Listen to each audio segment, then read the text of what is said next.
옛부터 전한 말씀 주 예수 크신 사랑 나 항상 전파하기 참 좋아하도다.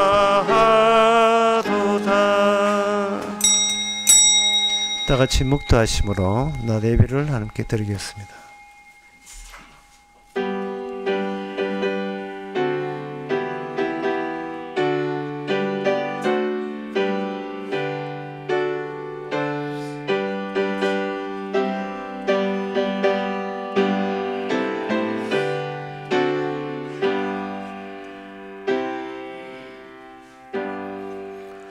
전능하사 천지를 만드신 하나님 아버지를 내가 믿사오며 그 외아들 우리 주 예수 그리스도를 믿사오니 이는 성령으로 잉태하사 동전 마리아에게 나시고 본디오 빌라도에게 고난을 받아사 십자가에 못 박혀 죽으시고 장사한 지 사흘 만에 죽은 자 가운데서 다시 살아나시며 하늘로 오르사 전능하신 하나님 우편에 앉아 계시다가 저래서 산자와 좋은 자를 심판으로 오시리라.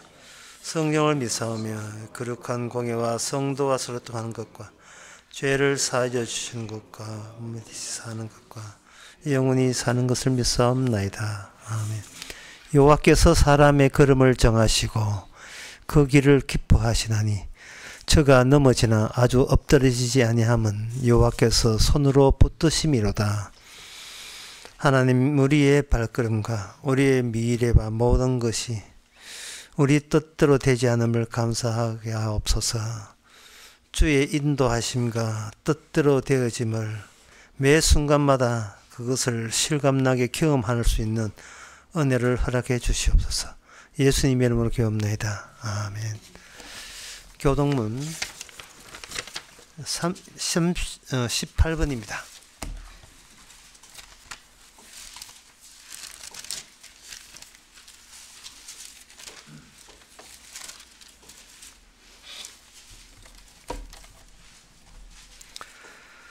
하나님은 우리를 긍휼히 여기사 복을 주시고 그 얼굴 빛으로 우리에게 비추사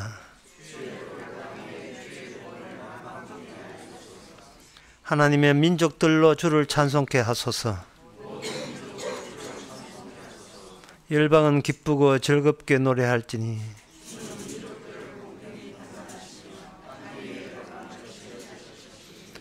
하나님의 민족들로 주를 찬송케 하소서. 땅이 그 소산을 내었도다. 하나님이 우리에게 복을 주시리니. 아멘. 자리에 앉아서 찬송가 36장 합시다.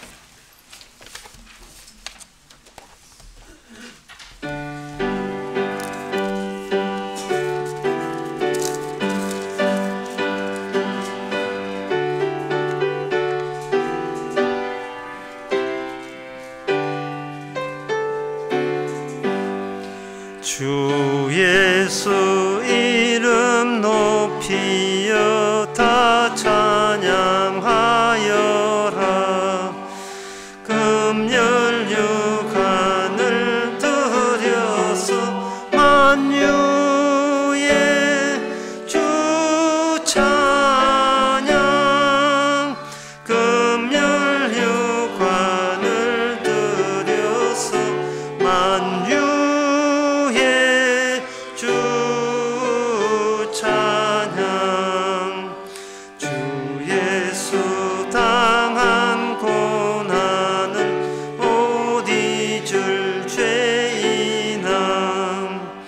내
만유의 주 찬양.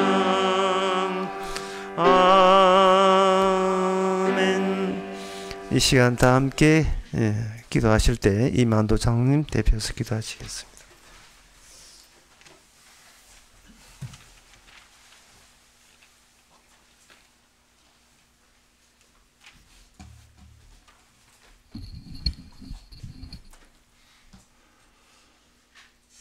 예수님의 이름을 높여 찬양하는 저희들 삶이 되게 하여 주시옵소서. 아버지 하나님, 저희들 죄를 구원하시려고 독생자 예수님을 이 땅에 보내주셔서 주님께서는 온갖 고초를 당하시며 온갖 생명의 말씀을 선포하고 병자를 고치고 먹을 것 입을 것을 줄 때는 주여 주여 하면서 많은 무리들이 따르건만 내한테 불리한 일이 닥칠 때 주님을 멀리하고 주님을 십자가에 못 박아놓고 외쳤는 저희들입니다. 아버지 하나님, 그 주님 다시 사망에서 부활하셔서 지금도 성령으로 저들을 인도하고 계시며 우리의 삶을 늘 주관하고 계시는 주님, 주님의 사랑 때문에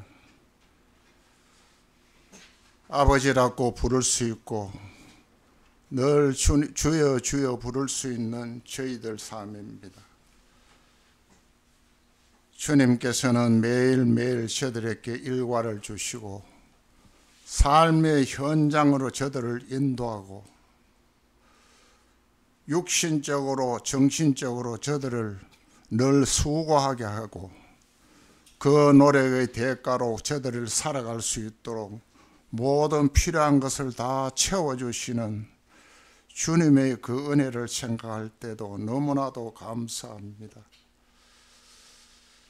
아버지 하나님, 그러나 주님의 그 진리의 말씀대로 저들은 살아가지 못하고 있습니다. 주님께서는 늘 작은 자를 도와주는 것이 바로 우리 주님을 도와주는 것이라고 하시는 말씀, 내 욕심대로 내 이웃이나 나보다도 못한 모든 가난한 이웃들을 보살펴주는 이러한 삶을 살아가고 있는지 늘 한번 저들을 돌이켜보게 하여 주시옵소서. 거룩하신 예수님의 이름으로 기도드립니다. 아멘.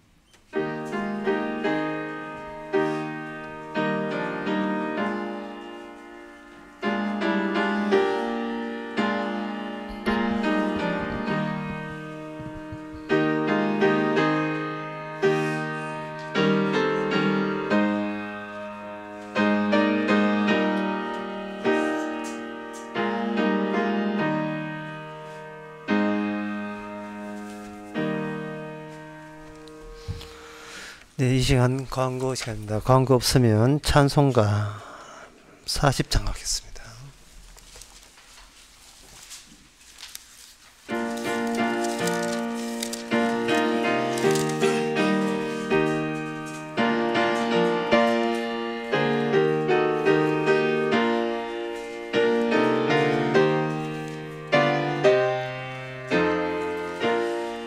주 하나님 지으신 모든 세계 내 마음속에 그리어볼 때 하늘의 별 울려 퍼지는 내성 주님의 권능 우주에 찾네 주님의 높고 위대하심은 내 영혼이 찬양하네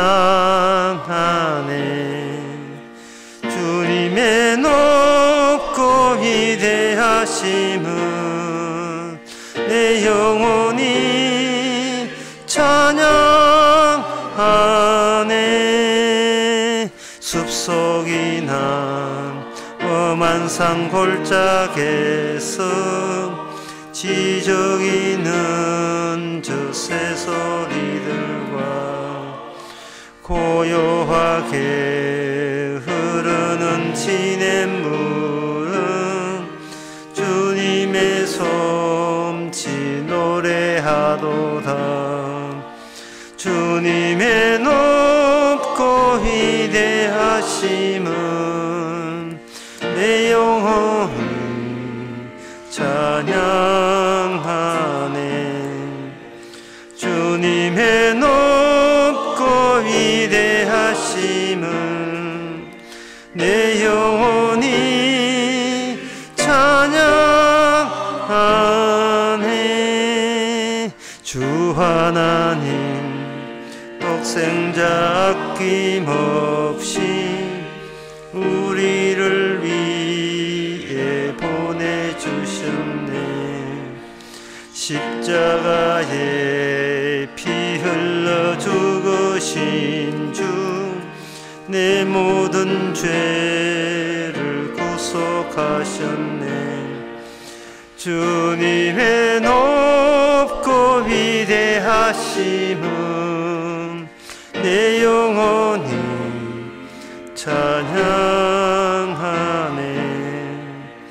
주님의 높고 위대하심은 내 영혼이 찬양하네. 내 주 예수 세상에 다시 올 때 저 천국 날 인도하리. 나 겸손히 엎드려 경배하며 영원히 주를 찬양하리라. 주님의 높고 위대하심은 내 영혼이 찬양하네. 주님의 높고 위대하심은 내 영혼이 찬양하네. 하나님의 말씀은 디모데후서 2장 14절에서 15절까지입니다.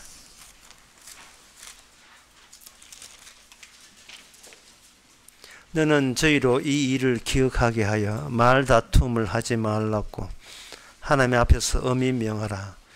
이는 유익이 하나도 없고 도리어 듣는 자들을 망하게 함이니라. 내가 진리의 말씀을 옳게 분별하며 부끄러울 것이 없는 일꾼으로 인정된 자로 자신을 하나님 앞에 드리기를 힘쓰라. 아멘. 여기 15절에 보면 진리 나옵니다. 그리고 자신을 하나님 앞에 드리기를 이렇게 되어 있어요. 하나님이 없다면 우리는 드릴 것도 없겠죠.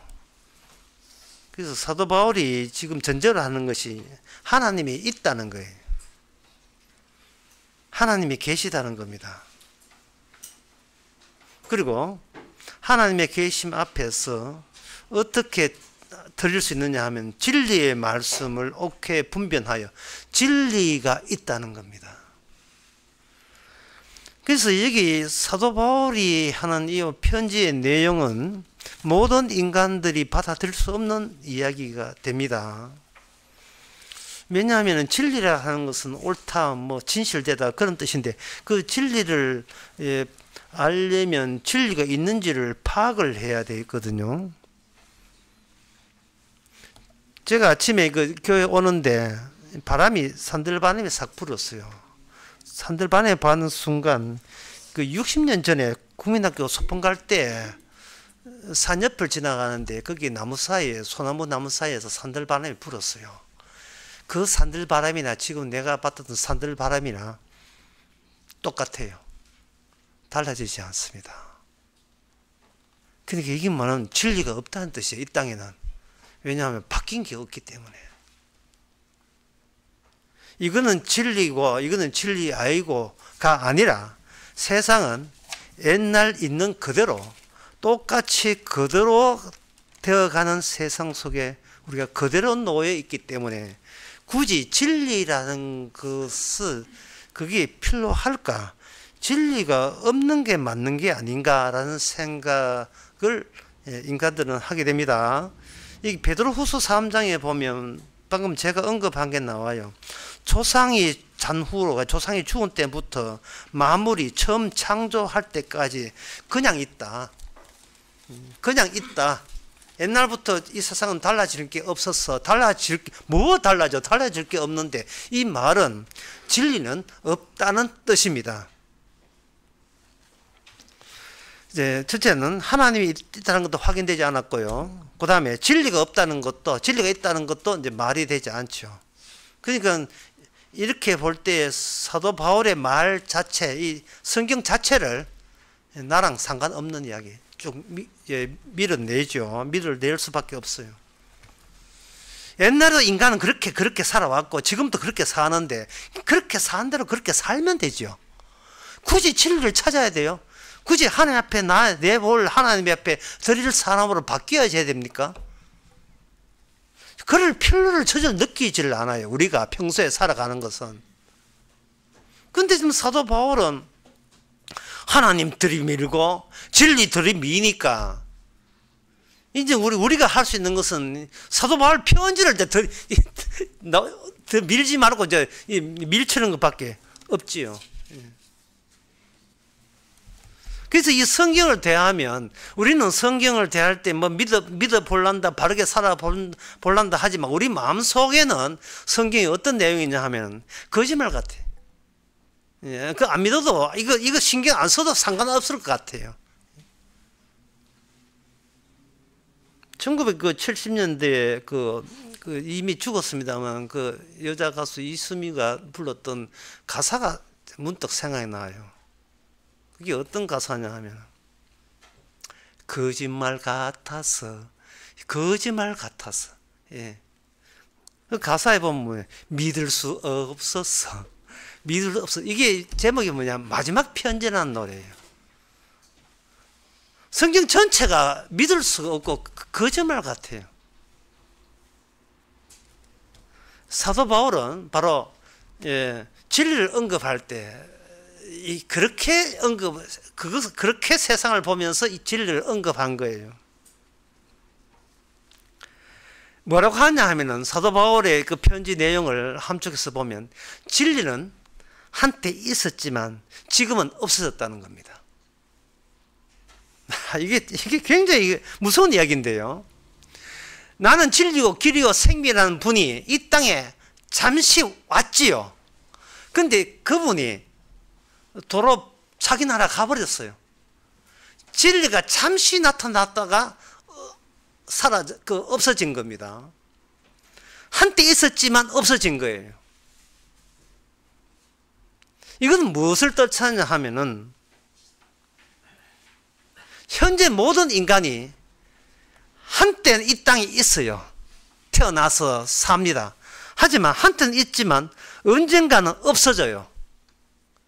그래서 예수님께서 이 땅에 등장한 것은 인간들이 이 세상에서 인간 나름대로의 어떤 정신적인 구조와 삶의 패턴을 가지고 살아가는 그걸 그대로 차용해서 그 형식을 그대로 가지고 주께서 쑥 들었다가 쑥 하고 빠져나와 버린 겁니다. 그리고 이야기합니다. 너희들은 진리가 없다. 왜? 내가 진리니까. 내가 왔을 때 너희는 포착하지 못했다.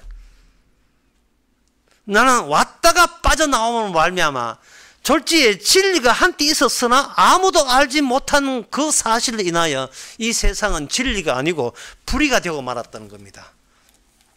비진리가 되고 말았던 겁니다. 그게 로마서 1장 18절에 보면 하나님의 진노가 불의로 진리를 막는 모든 경건치 않음과 불의함에 대해서 하늘로 쫓아나나니 이렇게 되어 있어요. 쉽게 말해서 내 경고했지 이런 뜻이에요.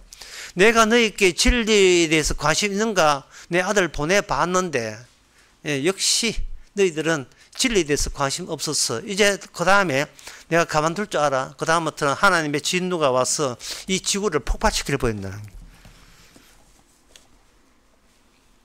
지구를 전부 다 박살내 버린다는 겁니다. 이유는 단 한 가지. 후딱 왔다 후딱 간 진리를 왜 포착 못해? 이거였습니다. 후딱 왔다가 후딱 가버린 거예요. 사람들이 진리라 하는 것은 이 세상에서 어떤 특출한 걸 발견하려고 했거든. 특출한 걸. 근데 아까 베드로 후서 3장 4절의 말씀처럼 이 세상에 특출한 것은 없어요. 제가 내가 젊었을 때에 그 사극을 이렇게 영화에서 우리나라 사극, 영화를 본 적이 있는데 그래서 제가 한 20년 전에 깜짝 놀란 게 있어요. 역사에 나오는 그 개 모습이나 오늘날 4월 달에 있는 23도 4월 달에 개 모습이나 전혀 바뀌지 않았어요.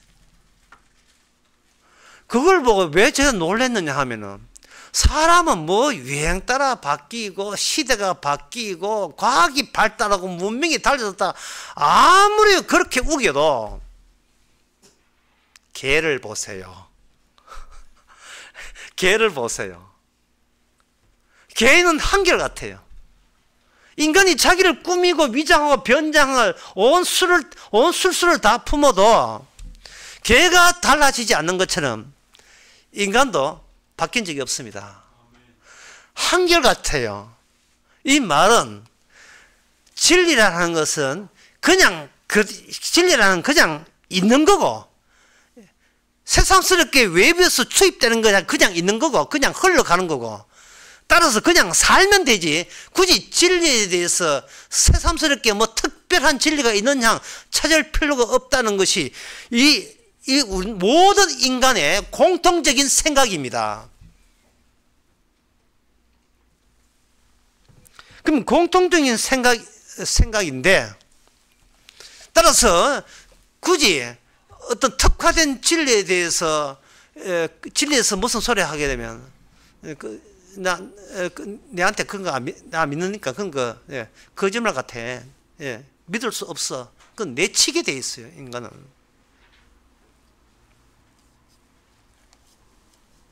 그렇다면 사도 바울은 왜 진리에서 진리 언급을 하고 그 다음에 하나님께 너 자신을 바쳐야 마땅하다는 이야기를 왜 하느냐?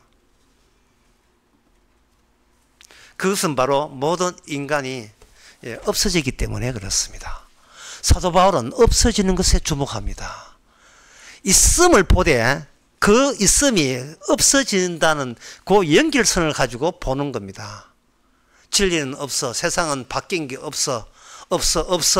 바뀐 게 없어. 진리는 없는 게 내가 여기 있는 거야. 그 있다는 것이 결국은 없어지는 것들의 일시적인 현상이더란 말이죠. 마치 예수님이 이 땅에 왔을 때 단복에 예수님이 있는 것처럼 보이지만 예수님이 어디 갔는지를 몰라요. 사라져 버렸어요. 사라져 버린 것처럼 우리 인간도 바로 예수님이 오실 때 인간들의 그 미래상, 인간들의 마지막 모습을 예수님께서 미리 이 땅에 미리 자신의 몸으로 보여준 거예요. 이게 진리다. 있어서 너를 판단하고 있어서 너의 세상에 대해서 분석해. 네 분석하는 네가 없어질 거야. 그 분석을 하면 그게 무슨 소용이 있어요? 분석을 하고 연구를 하면 무슨 소용이 있어요? 없어질 건데.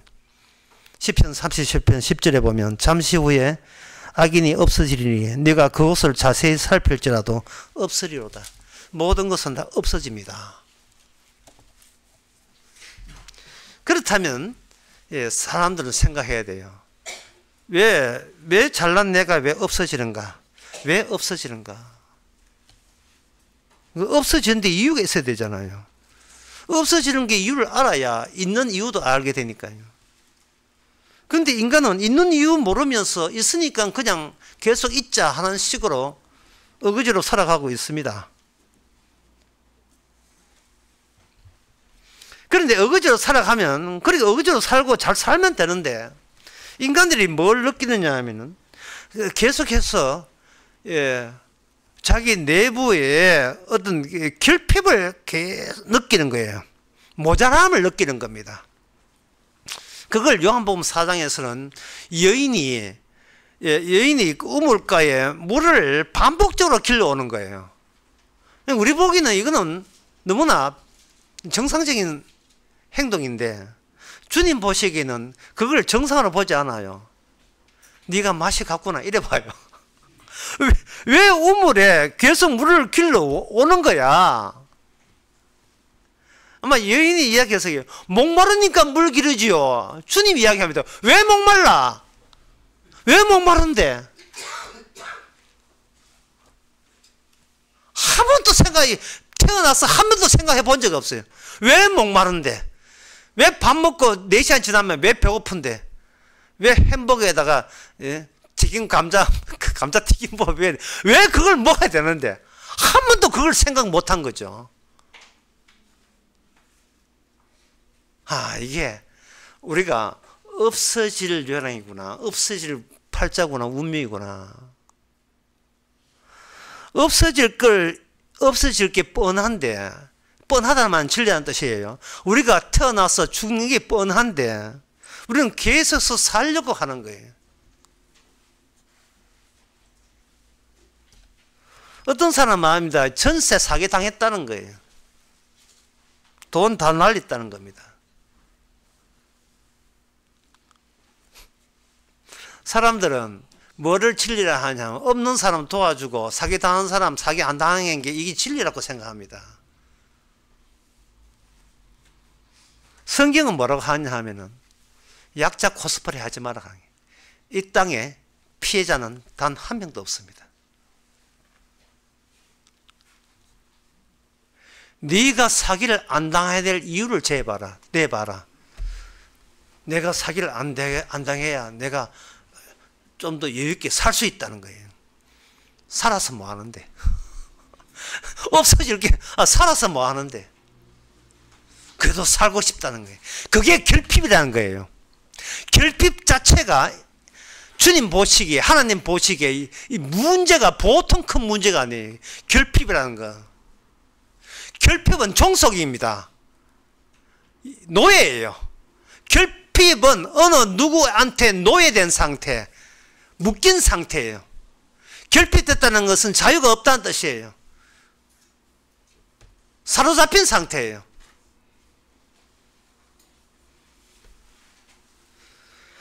결핍이 되니까 결핍을 메꿀 수 있는 것을 사람들은 전부 다 한 방향으로 바라보고 있습니다. 미어캣인가?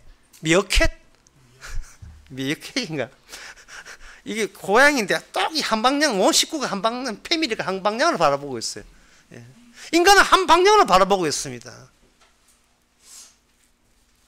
물리학에서 특히 그 작은 물리학을 연구하는 양자 물리학에서는 이렇게 봐요. 파동과 입자를 나누어서 보거든요.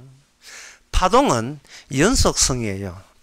파도니까 파가 있어 연속적이지만 입자는 불연속적이에요. 여기서 이까지는 여기서는 너 딱딱 끊어지는 알갱이 입자 알갱이는 딱딱 끊어져요. 불연속적이에요. 모든 인간은 놀랍게도 입자라고 우기면서 알갱이라고 우기면서 나는 내 개체라고 우기면서 그 사는 모든 성향들은 분위기들은 뭐냐 하면 파동이에요. 연속적이에요. 전부 다 한 방향을 바라보고 있습니다. 그 한 방향이 뭐냐? 내 결핍을 채워줄 수 있는 힘이 어디서 나오는가? 힘이 있는 쪽으로 전부 다 미어캣처럼 전부 다 바라보고 있어요. 전부 다 줄 서가 있습니다. 그 힘이 어디서 나오는가?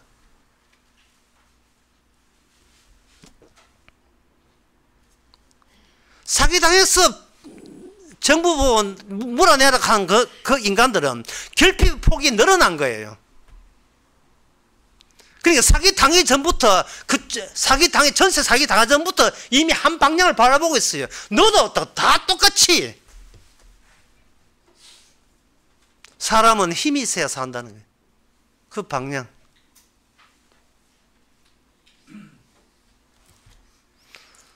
그렇게 되면 인간은 입자라는 것은 거짓말입니다. 다시 말해서 진리가 아닌 게 돼요. 본인이 지금 모르고 있는 거예요.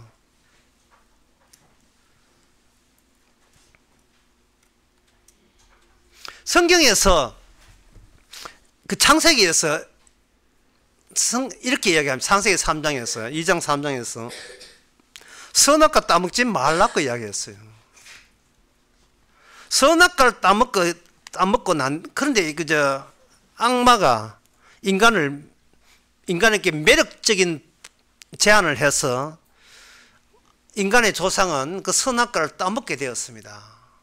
인간은 선악과를 따먹게 되면서 그 인간은 이제 흙이 되고 육이 되는데, 그러니까 육이 되는 것은 뭐냐, 계속해서 육체의 욕망이 결핍을 느끼는 상태에서 살아가고 있습니다. 그런데 그러면 인간의 육체의 욕망이 있으니까 배고플 때 먹을 걸 주고 잠자고 싶을 때 잠자고 그러면 되잖아요. 그런데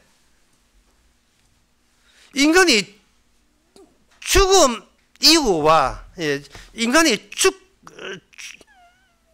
어떤 경우를 생기냐 하면 내가 굶는 죽는 한이 있더라도 이거는 난 포기 못해 라는 기이한 현상이 인간 개체 하나마다 나타나기 시작해요. 그게 뭐냐면 선악지식입니다. 나는 비록 죽어도 나의 의는 살아있을 거야. 이거는 인간의 아무리 과학이 발달해도 이 둘 사이의 연결점이 밝혀낸 바가 없습니다. 동물 같으면, 개, 짐승 같으면 그냥 먹을 거 주면 그냥 주면 돼요. 그냥 인간에게는 자존감, 자존심, 나 의로움, 나 착함, 나 희생 이런 게 있다고요. 그거는 육체의 결핍과는 무관한 거예요. 예. 그냥 사료 주듯이 주는 게, 자식이, 엄마가 자식 키울 때 사료 주듯이 먹을 걸 주게 되면, 걔가, 어머님 고맙습니다. 막 이렇게 인사처리 하면서 먹을 거예요. 하지만 그러면서 그 아이의 자라는 걸 커보세요. 뭐가 커지느냐. 자기의 자존감이 점점 커져요. 그 다음에는 뭐 그냥 먹을 주면 엄마 내가 개인 줄 아냐 뭐 이런 식으로 나온다고요. 엄마 나도 자존감 있어. 나도 나 잘난 맛에 살아간다고. 엄마는 그걸 건드렸어. 이런 식으로 나온다 이 말이죠. 그러면 여기서 나의 육체의 욕구와 나의 의가 이 어디서 연결되는가? 어떻게 연결되는가? 도대체 왜 나는 동물이 되지 못하고 왜 자꾸 나의 의를 포기 못하는 사람도 아닌 게 사람 행세하려고 이렇게 나설 수밖에 없는가? 어디에서 그렇게 되는가? 그 빈자리가 뭐냐? 그것은 바로 우리가 입자가 아니고 파동이에요. 파동이고 입자는 우리를 지배하는 입자가 따로 있습니다. 그거는 마귀가 우리의 입자가 되어서 우리에게 계속해서 힘을 주고 있었던 거예요. 나처럼 되면 돼. 이 세상의 모든 권력을 가진 나처럼 되면 되고 이걸 계속 끌고 온 거예요. 결핍에 대해서 아쉬움이 있고 어려운 거 있거든. 내한테 나를 불러, 나를 호출해, 나한테 기도하면 돼. 계속 이끄는 게 있어요. 그러면 인간은 자기의 육체의 고통이나 또는 자기의 선악 지식을 갖고 있기 때문에 자기의 의로움이 좀 부족하다고 하고 뭐 반성하고 회개한다 하면 거기에 맞상대가 되는 어떤 대상자, 지금 내가 결핍은 모자람이죠. 내가 모자람이 있는데 온전하게 되기 위해서는 뭔가 모델이 있고 그 모델을 향하여 호출하고 기도하고 빌고 하는 그 대상자가 있을 게 아니겠습니까? 그 대상자가 악마의 마귀입니다. 그것을 이 세상에서 마귀라 부르지 않아요. 그걸 가지고 하나님이라고 부르죠.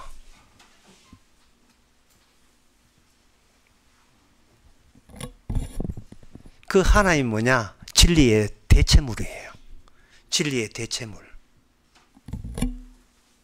하나의 예를 들면 이렇습니다. 사무엘하 1왕기하 5장에 보면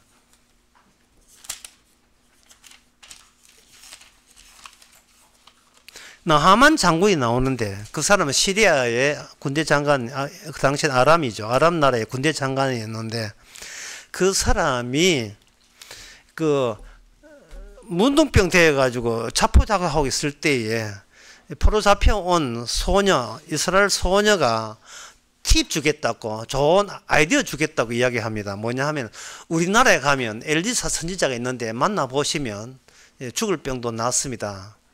그러니까 그 소리 듣고 반갑다고 해가지고 가득 선물을 가득 안고 엘리사 만나러 왔어요. 근데 왔는데 엘리사가 만나주지도 않습니다. 만나주지도 않고 당신 도착한 곳이 그 요단강인데 거기서 7번 몸을 담그고 나오시면 됩니다 라고 했어요. 처음에 그 나하만 장군이 그 자존심이 있어요. 방금 이야기한 겁니다. 육체에 피부병이 있어가지고 자기 피부가 정상이 안 돼서 오는 결핍이 있어요. 욕구가 있는데 그 욕구를 동물 같은 나하만 장군이 짐승 같으면 이해하고 들어갔을 건데 인간에게는 그 욕구 말고 달리 인간의 정신세계를 지배하는 다른 입자 같은 존재가 있어가지고 화를 내는 거예요. 이 요단강, 이 더러운 물, 우리나라 강이 우리 시리아 강이 더 깨끗하겠다. 가자! 하니까, 조원들이 부탁해가, 그러지 말고, 이왕 왔는 거 하면 들어가 보세요. 7번 들어갔다 나오니까 깨끗해졌어요. 그때 18절을 한번 읽어보겠습니다. 1왕기하 5장 18절. 오직, 한 가지 일이 있사오니 이제 내가 돌아가는 길이에요. 기쁘게 돌아가면서 고맙다고 여기면서 하는 이야기입니다. 여호와께서 당신의 종을 사유하기를 원하나이다. 꼭 내 주께서 내 주인께서 림몬의 당에 들어가 거기서 숭배하며 내 손을 의지하심에 내가 림몬의 당에서 몸을 굽히오니 내가 림몬의 당에서 몸을 굽힐 때에 여호와께서 일에 대해서 당신의 종을 사유하기를 원하나이다. 이런 이야기예요. 이게 무슨 뜻이냐 하면은 내가 있는 이 아람 나라에 림몬이라는 신이 있는데, 하나님이 있는데 내가 그 하나님 안에 있는 세계에서 내가 문둥병자가 되었다고 생각했는데 여호와 하나님을 만나고부터는 내가 문둥병자가 잠시 되는 게 아니고 애초부터 나는 림몬이라는 그 환경 속에서, 삶의 환경 속에서 육체적으로 마땅히 문둥병자 되어야 마땅하다는 사실을 저는 발견했습니다.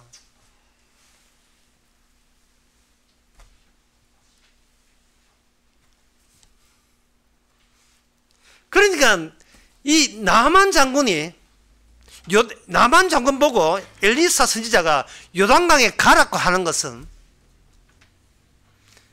지금 치료를 할 목적이 아니에요. 지금 치료하라고 물에 들어간 게 아닙니다. 인간은 치료할 필요가 없는 거예요. 왜? 사라져야 되기 때문에. 하나님, 엘리사가 원하는 것은 우리 인간은 사라지는 게 목적이에요. 사라지기 위해서 태어난 거예요. 사라지고 그 사라지면서 여호와 하신 일만 드러나기를 원하는 것이 엘리사 선지자의 목적이었습니다. 그걸 누가 알게 되었는가? 이 나만 장군이 알게 되었어요. 그렇게 이 나만 장군이 이런 이야기합니다. 내가 다시 본국에 돌아가면 림몬당이라는 하나님, 그 하나님 안에서 살 건데 살더라도 우리 엘리사께서는 내가 림몬당이라는 삶의 환경 속에 남들 보기에는 그렇게 보이더라도 나는 여호와 안에 사는 걸로 쳐주세요 라고 이야기해요. 그게 바로 치료입니다. 그게 치료예요. 이 나만 장군은 자기가 사라져야 될 존재인 것을 알면 동시에 진실을 발견하게 된 겁니다. 그게 진실이라는 것은 내가 살아있는 한 진실은 나에게 오질 않아요. 내게 다가오지 않습니다. 왜냐하면 나는 내가 살아있는 것이 아니고 나는 누구의 파동으로 살았기 때문에 악마의 파동으로만 존재해요. 그러니까 결핍을 느끼고 단 한 곳을, 모든 인간이 한 곳을 향하여 힘을 주세요. 오 신이시여, 뭐 신이시여 하지만 우리 같은 뭡니까? 오 예수님이여, 오 하나님이여, 성령님이여, 삼일체 하나님이여, 저에게 힘을 주세요. 왜? 살 수 있도록, 힘차게 살 수 있도록 힘을 주세요. 우리는 우리 자신에 대해서 몰라도 너무 모르는 거예요. 사마리아 여인이 우물에 물길로 오면서도 이게 정상인 줄 알고 이게 환자인 걸 모르는 거예요. 하나님 보시기에 목마른다는 이게 하나님께서 원래 창조한 그 인간이 아니라는 사실을 알 수가 없었지요. 옛날부터 그렇게 살아왔어요. 옛날부터 그렇게 조금도 변하지 않고 살아왔어요. 옛날에 부는 산들바람, 지금 산들바람 똑같아요. 옛날에 보던 산이나 지금 산이나 똑같아요. 달라질 게 없습니다. 803 국민권 되나 안 되나, 내가 알던 803 어릴 때 똑같아요. 마치 내가 변하지 않고 똑같은 것처럼. 다만 결핍을 느낄 뿐이죠. 매일같이 아쉬운 결핍을.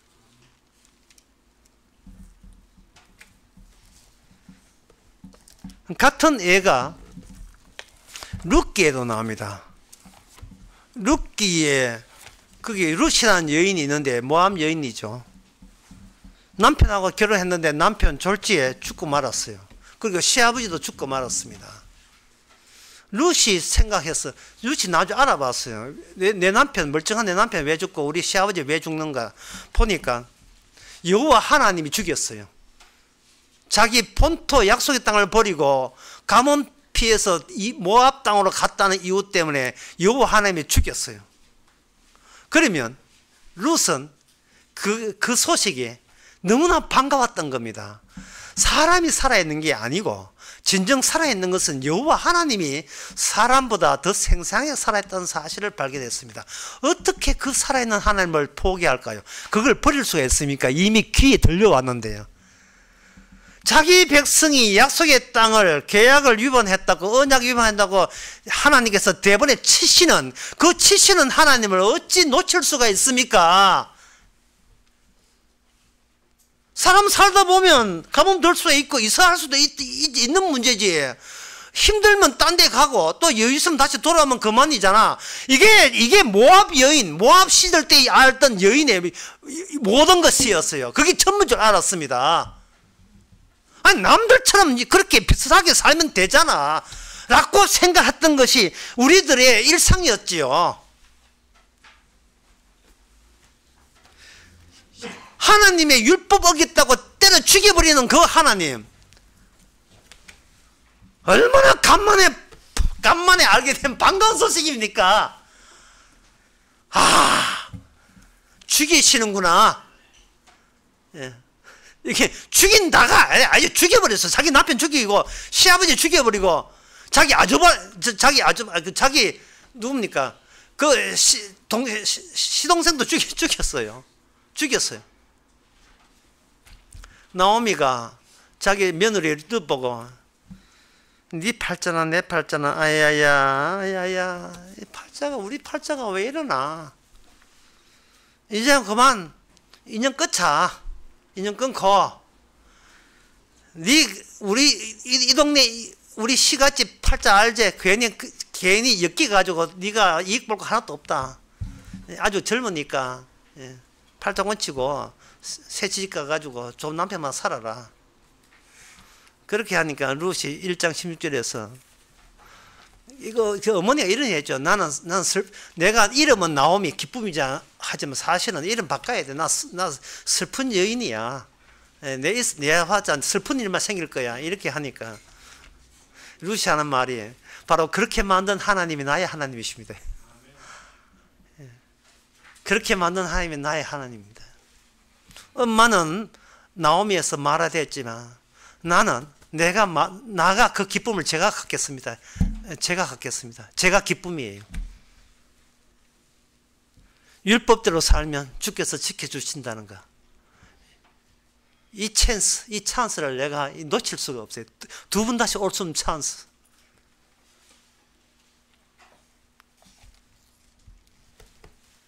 이처럼 이 성경에서 여호와 하나님은 힘을 쏙 빼놓는 하나님이에요. 왜냐하면 힘을 끊어놔야 악마로부터 끊어지기 때문에 그래요. 그러면 힘을 빼놓는데 그 힘을 빼는 것에 대해서 주께서는 힘을 빼는데 그거 힘 빼지 말라고 말기는 자들이 있었어요. 그게 누구냐? 12제자들입니다. 12제자가 소위 하나님 보디가드로 자청하면서 주변에 그 귀신 들린 여인 오는 거라든지 혈병 걸린 여인이라든지 또는 어린아이 안고 오는 아줌마들 전부 다 오지 말라고 말린 대목이 나와요. 거기 마태복음 19장에 보면 어떤 사람이 어린아이 데리고 왔을 때에 제자들이 뭐라 하냐? 꾸짖었어요. 마태복음 19장 그 13절에 꾸짖건을 애들 데리고 여기 오는 게 아닙니다. 꾸짖었어요. 마태복음 15장에도 어떤 가나안 이방 여인이 와가지고 내 딸이 귀신 들렸다 하니까 제자들이 예수님 빨리 보내야 되겠죠, 그죠? 보내야 되겠죠 하고 막았습니다. 제자들은 예수님을 어떻게 생각하냐 하면은 자기의 모자란 결핍된 힘을 맞아 채워줄 수 있는 그런 우리가 원했던 신으로 인정했어요. 왜냐하면 본인들은 택한 이스라엘 백성이기 때문에. 그렇게 해서 할 때 마태복음 19장에서 하는 말이 어린아이가 내게 오는 것을 금하지 말라 라고 했습니다.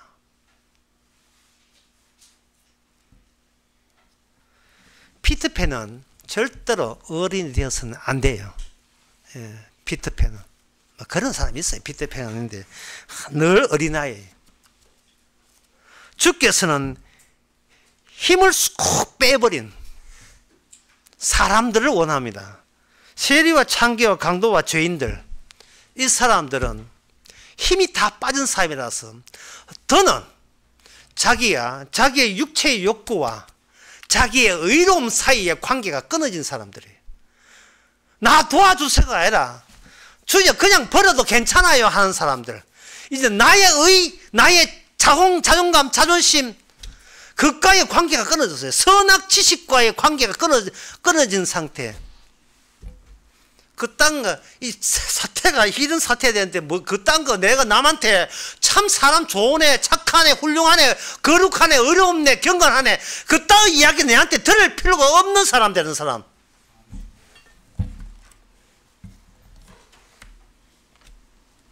충분히 망가져버린 사람들. 그것을 구약에서는 개라고 이야기합니다. 이방인. 그 중에 한 사람을 예를 들면 마태복음 8장에 나옵니다. 문둥병 환자가 8장에 보면 마태복음 산상설교하고 마지막 다 끝나고 내려오면서 산에서 내려오시는데 문둥병자를 만났어요. 문둥병자가 이렇게 합니다.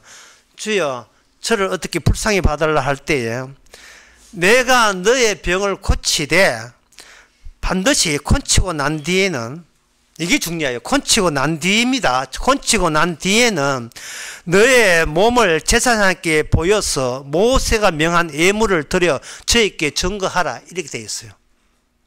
8장 4절에 마태복음 8장 4절에. 그럼 모세가 전 예물을 봐야 되겠죠. 레위기 14장에 나옵니다. 레위기 14장에 문둥병에 관한 율법이 나옵니다. 그 문둥병에 관한 율법이 나오는데 그 율법은 뭐냐 하면 14장 2절에서 치료가 된 후에 진찰을 하고 난 뒤에 그 환처가 나았으면 낫고 난 뒤에 그 다음에 내가 이렇게 하나님 덕분에 나았습니다는 뜻으로 드리는 재물이 뭐냐 하면은 14장 4절부터 보면 산 새 2마리, 죽으면 안 돼요. 살아있는 새 2마리와 백판곡과 홍색 실과 우수초를 가지고 제사장들이 그걸 하나는 흐르는 물 위에 잡고 또 하나는 산처로 취하여 백한국과 하되 그 물 위에 잡은 새의 피를 공중으로 날려 보내는 그 새의 날개 축제에 해서 날려 보내라 이 말이거든요. 이미 문둥병은 저주받은 거예요. 저주가 풀리고 저주에서 긍휼을 입어서 저주가 사되고 난 뒤에 재물입니다. 그럼 뭐냐 하면은 문둥병자가 중첩되어 있어요. 육은 악마한테 매이는 상태입니다. 그래서 자기 의의를 벗을 수가 없어요. 내가 자기 의라 하는 것은 내가 살아있다는 말은 내 안에 나의 의도 함께 살아있고 비록 내가 죽는 한이 있더라도 내가 이 땅에서 잘 먹고 내가 착하게 살았다는 나의 의는 내가 죽고 난 뒤에 영원히 불면의 상태로 살아있어야 된다는 생각이 이게 바로 마귀가 인간에게 선악지식은 영원하리라 선악지식으로 인간을 올고 맨 거예요. 이게 내가 죽더라도 우리 집안은 5대째 기독교 집안이다 하는 이게 이 자체가 뭐냐 하면 바로 악마의 생각이에요. 이게 내가 죽더라도 교회에 열심히 충성한 그 성과 같은 것은 영원히 연구하리 영원히 계속 갈 것이라는 기대. 나는 죽어도 나의 의는 죽지 않는다는 그 온고집.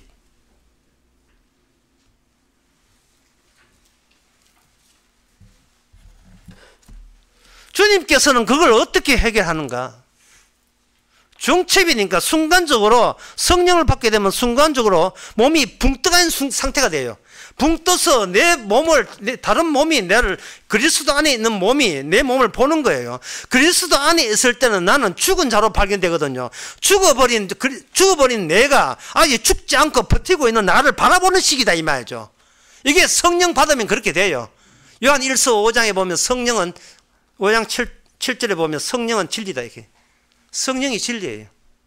진리라 하는 것은 아버지가 아들에게 준 지시가 진리예요. 아버지가 아들 예수님께 준 지시. 그게 인간한테는 깜깜이거든요. 바깥에 있는. 그래서 어떻게 하느냐 하면은 이 문둥병에게 재물을 보이라는 그 재물은 뭐냐? 하나님께서는 이스라엘에 해당되는 이스라엘 모든 육신을 희생 제물로 대신해버리는 겁니다. 이스라엘에 속한 율법을 받은 이스라엘 육신 전체를 희생 제물의 육신이 대체해버리는 거예요. 깔끔하게 대체해버리는 겁니다. 단체로 바꿔버린 거예요. 단체로. 그러면 그 희생제물, 그러면 희생제물에, 나도 그 희생제물에 참여하고 싶어요. 나도 들어가고 싶어요. 그런 마음 생기죠. 주께서 하신 말씀은 마태복음 8장 하신 말은 그러려면 네가 문둥병자면 되면 되잖아요. 문둥병자가. 문둥병자는 저주로 옴팍 뒤집어 써가지고요. 그 문둥병자는 치료가 없어요. 나는 문둥병자가 아닙니다. 문둥병자가 나라 되는 거예요. 저주가 나를 뒤집어 씌우는 거예요. 마귀가 받은 저주가 나를 뒤집어 씌우니까 나는 마귀의 일부가 되는 겁니다. 그게 문둥병자로 멍지는 징후, 정상 나타나는 거예요. 이 땅에. 세례와 강도와 창기로 나타난 거예요. 세례와 창기와 문둥병자가 모든 인간을 대표하는 거예요. 인간을 대신하고 대표하는 거예요. 한 인간이 다른 인간을 대표하는 거예요. 이게 악마가 만든 인간 세계 삶의 방식이고 그것을 주님께서는 그들을 차용하는 거예요. 빌려오는 거예요. 어떤 사람은 말합니다. 나를 누가 대신해?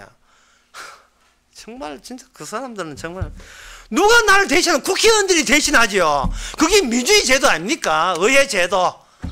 예. 권력은 국민에게 있다. 아니죠. 권력은 국회의원들한테 있어요. 월급을 받아 2억을 1년에 2억 쳐먹는 그들이 우리의 대표자예요.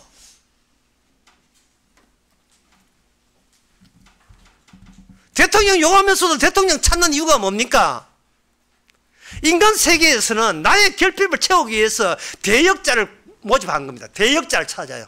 내 대신 누가 대신 일해주고 내가 아쉬운 것을 채워주는 관계로서 난 당신에게 복종하겠습니다.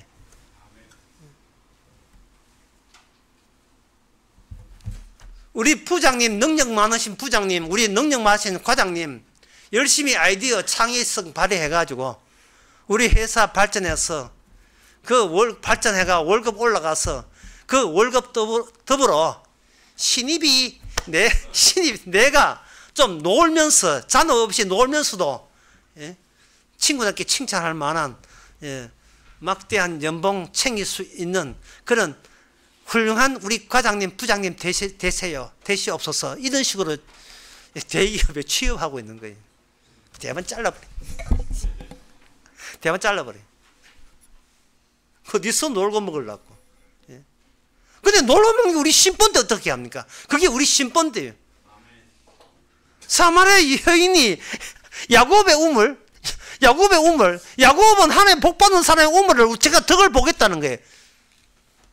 하나님의 약속의 땅에 살면서 야곱의 덕을 좀 보자, 이런 식이에요. 네가 뭔데 덕을 봐야 돼요. 하나님은 좋은 분이고 사랑의 하나님이기 때문에.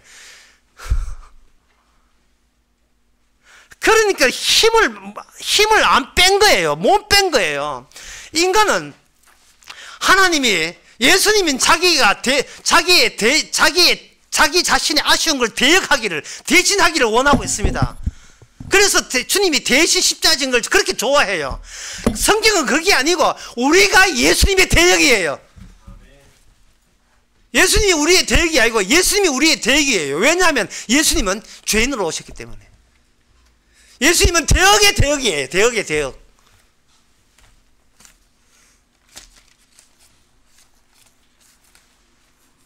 어디서 마귀를 찾으면서 마귀를 한테 기도하면서 예수를 찾았다고 우기고 있어요.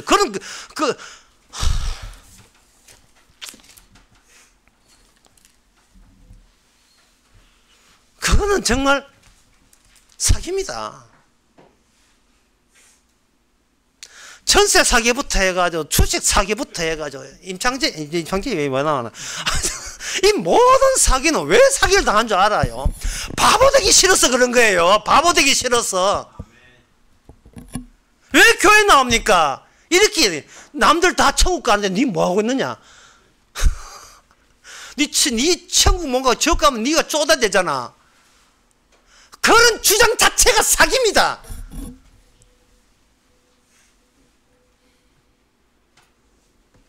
요한복음 1장 14절 말씀이 육신이 되어 우리 가운데 거하심에 우리가 그 영광을 보니 아버지의 독생자의 영광이요 은혜와 진리가 충만하더라. 은혜와 진리가 충만한 육신을 주께서는 따로 만들어 놨어요. 그리고 우리 육신과 대비시킵니다.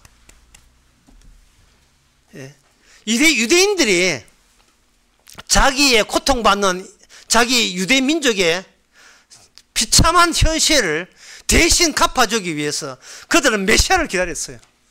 하나님이 믿습니다. 약속들은 믿습니다. 옛날에 우리 조상들은 우상을 바알을 섬겨가지고 망했지만 우리는 그것을 이제는 후회합니다. 우리는 역사 가운데 교훈을 얻었습니다. 우리는 여호와 말고 다른 신을 섬겨서는 안 된다는 교훈을 얻었습니다. 유대인들은 메시아를 기다렸어요. 그들은 과거의 조상들이 하는 것의 죄에 대해서 회개하면서 우리는 이제는 말씀으로 오직 여호와의 말씀만 순종하겠다 하는 것이 그들 보기에 스스로 참 대견해 보였죠. 그들은 아직도 결핍을 느끼고 있어요. 모자람을 느끼고 있습니다. 맞아 채워질 것을 원했어요. 왜 인간은 진리를 모르는가? 진리를 모르는 것은 세상만 바라면서 바뀐 게 없다. 그 산들 바람에 지금 똑같아. 바뀐 게 없다 하지만 정작은 진리는 뭐냐? 내가 바뀌지 않는 한 진리는 무리입니다. 내가 바뀌지 않는 한.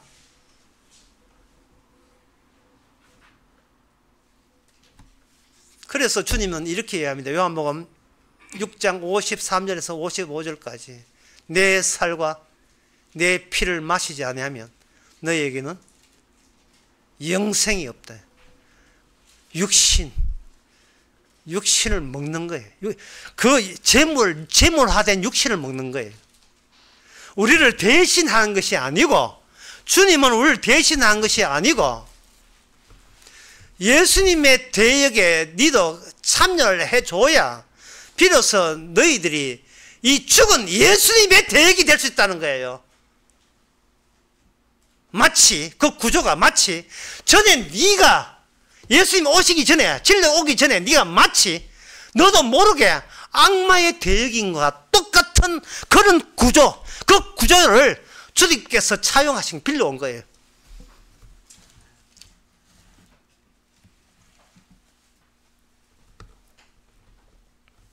요한복음 1장 14절에 말씀이 육신이 되매 진리가 충만하다 했죠. 자, 이 진리가 기존의 육신에 의해서 얼마나 가로막혀 있는지를 주님께서는 육신으로 오셔가지고 주님의 육신이 진리라는 진리체로서의 육신이 기존의 인간들의 진리를 찾고 있는 인간들의 진리한테 얼마나 핍박을 받는지를 낱낱이 보여줍니다. 심지어 12제자 앞에서도 오해를 당했으니 뭐 다른 사람 것은 말할 것도 없지요.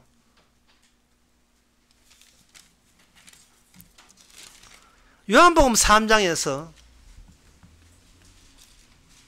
그 진리에 대해서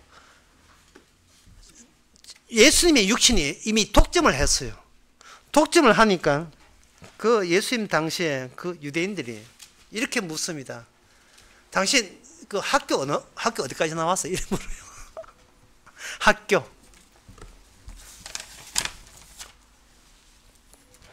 자, 인간 이 학교라 하는 것은 이 사회의 싹입니다. 학교에서는 앞으로 사회에 나가 살기 위한 체험의 장이 학교예요. 학교를 안 다니면 사회에서 살 수가 없습니다. 학교에 와서 왕따 안 당하면요, 사회에서 버텨낼 수가 없어요. 학교에서 학폭을 당하지 아니하면 사회에서 도피하기 바빠요. 환상 속에 빠져요. 환상 속에.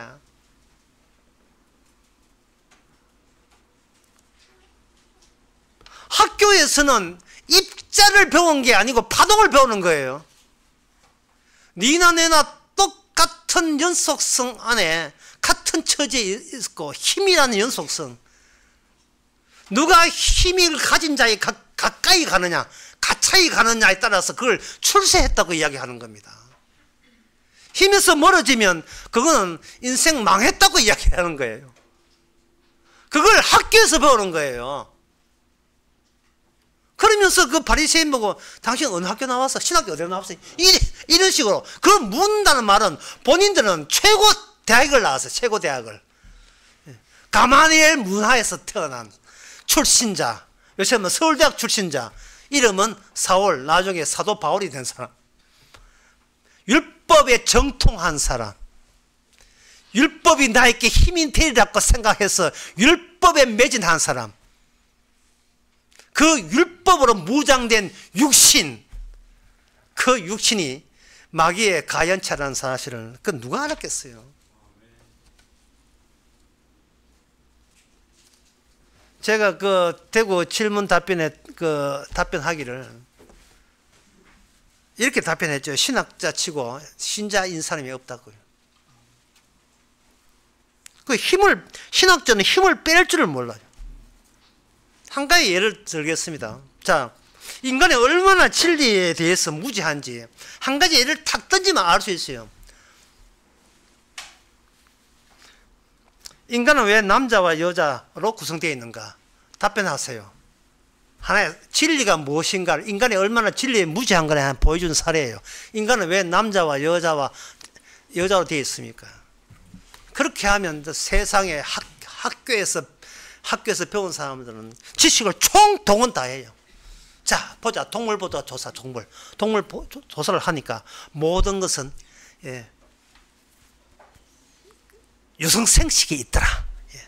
유성생식이 21억 년 전부터 유성생식부터 단세포부터 계산하는 하는 거예요. 단세포. 그 전에 미토콘드리아부터 시작 나와 연구를 막 해요. 미토콘드리아의 구성 요소는 원소의 108가지 원소에서 그게 복합물로 되어 있고, 그 원소가 있는 것은 뭐냐면 유성부터 해서 지구 내부 멘탈, 지구 외핵, 내핵, 그리고 저 바깥에 있는 별의 태양의 헬륨 분석까지 다 했어. 원소가 이렇게 무지치면서 여기서 원소들이 내품었고, 그 원소가 인체 유기체 속에 들어가게 되면 뼈 속에 칼슘이 많고 어떻고 저떻고 이제 지각의 성분이 어떻고 해서 그 칼슘은 진짜 중에서도 그 질소와 탄소로 구성되어 있으면 질소와 탄소로 구성된 그 유기체가 DNA이고, 그 DNA가 나중에 복제가 되어버리면 이게 단세포가 되고 단세포에서 다세포로 바뀌어지는 뭐 어떻고 저떻고 쫙 나와요. 질을 계산해서. 그래서 인간은 그 생殖하기 위해서 남성 여성이 뭐 필요하다 그런 이야기로 나가죠. 다 했나? 다 했어? 성경에서의 진리는 뭐냐? 예수님이 여자의 후손이기 때문에 여성된 거예요. 모든 인간은 남성 여성은 하나의 비유에 지나지 않는 것.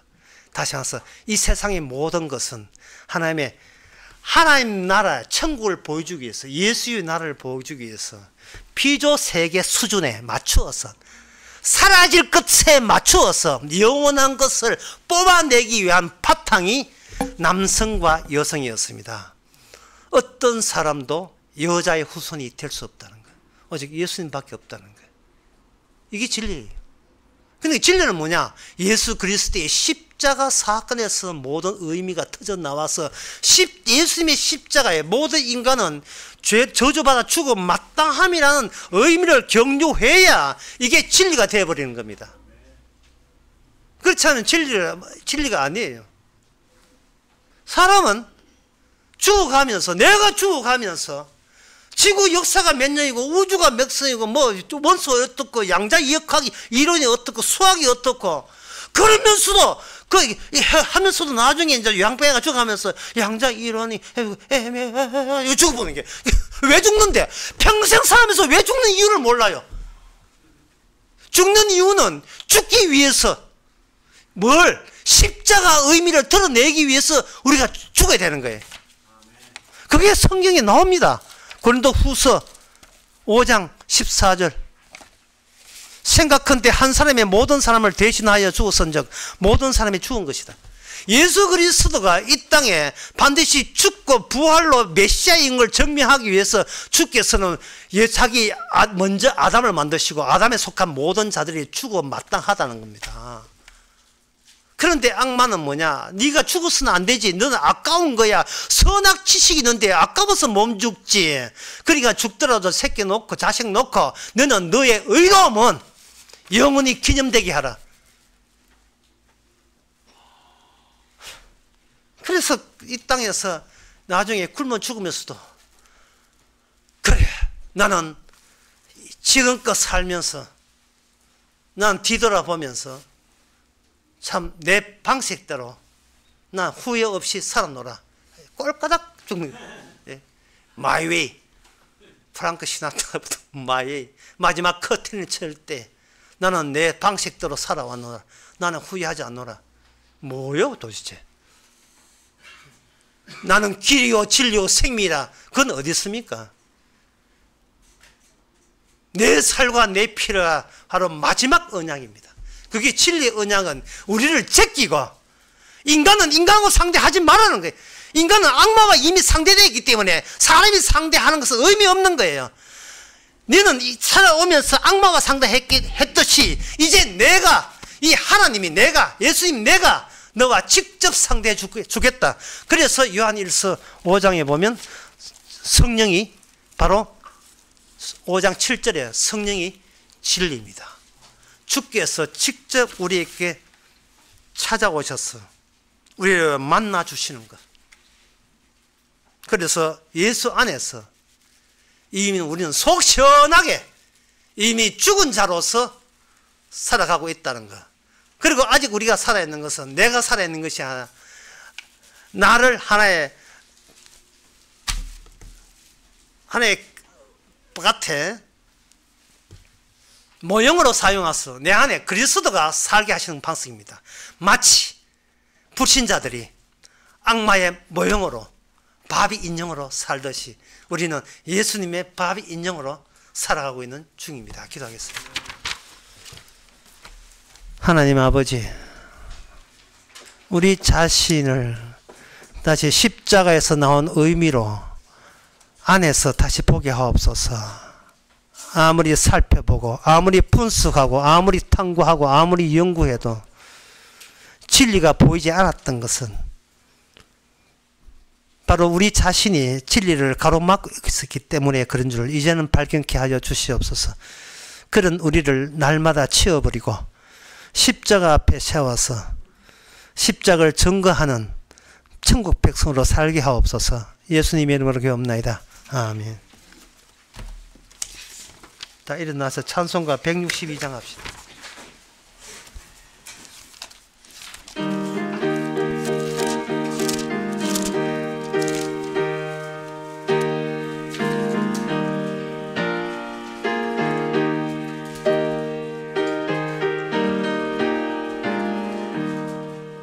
신랑 대신 예수께서 다시 오실 때 밝은 등불 들고 나갈 준비했느냐. 그날 밤에 주님 맞을 등불이 준비됐느냐. 예비하라 우리 신랑 오실 때 밝은 등불 손에 들고 기쁨으로 주를 맞겠네. 주를 나와 맞으라는 소리 들릴 때 기뻐하며 주를 맞이할 수 있느냐. 그날 밤에 주님 맞을 등불이 준비됐느냐. 예비하라 우리 신랑 예수 오실 때 밝은 등불 손에 들고 기쁨으로 주를 맞겠네. 항상 깨어 기도하며 거룩한 길은 준비하지 않고 주를 맞이 못하리. 그날 밤에 주님 맞을 등불이 준비됐느냐. 예비하라 우리 신랑 예수 오실 때 밝은 등불 손에 들고 기쁨으로 주를 맞겠네. 그날 밤에 영화로운 혼인 자리에 기뻐하며 할렐루야 찬송 부르리. 그날 밤에 주님 맞을 등불이 준비됐느냐. 예비하라 우리 신랑 예수 오실 때 밝은 등불 손에 들고 기쁨으로 주를 맞겠네. 기도합시다. 지금은 우리 주 예수 그리스도 은혜와 하나님의 크신 사랑과 성령의 충만하심이 매일같이 우리 안에 계신 주님의 지시를 따르는 모든 성도에게 주 이름으로 축원하나이다. 아멘.